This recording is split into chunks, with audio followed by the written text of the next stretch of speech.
Magandang tanghali. Yan, magluto ko ng tinola. Late lang yung video ko. Kita nyo, nilagay ko ng tanglad. Ayan, lemongrass, onion at garlic. Tinola po yan. At ito naman ay adobo. Wala pa yung manok. Lalagay ko pala yung manok. Medyo papula-pulayin ko muna yung bawang at luya. Ayan. May luya rin ito. Bawang, sibuyas sa adobo. Ito yung sa tinola, medyo pinapry-fry ko muna ng konti sa mantika, ng konti para mas malasa ang ating tinola. Naka-prepare na rin po ang ating papaya. Ayan, para sa tinola. At ito pong malunggay, ang gagawin ko na lang dito ay gaganon ko na lang siguro. Ayan, para mas mabilis, no? Para hindi na ako mahirapan mag-himay-himay. At ito nga po, medyo brownish na. Ilalagay ko na yung manok sa adobo.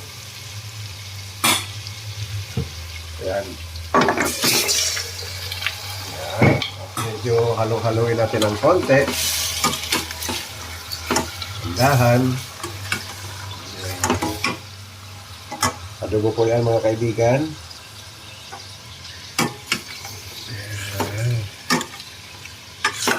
Halo-halo kayo ng konti. Aha! Agoy!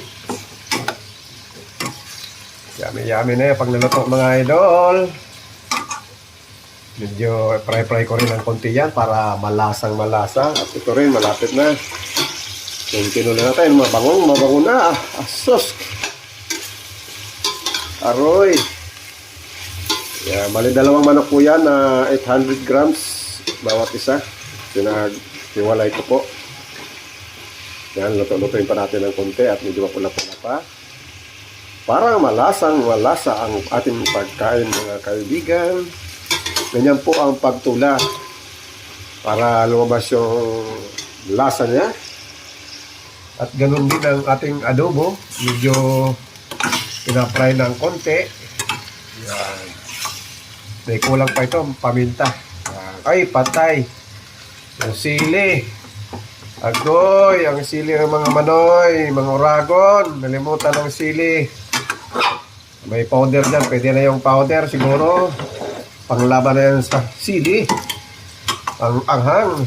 Ayan, medyo tutuin pa natin yan. Ito, yun. Ganda na siya, oh. Ganda na ng kulay niya, oh. Mga kaibigan, lalagyan natin niya ng tubig. Ayan.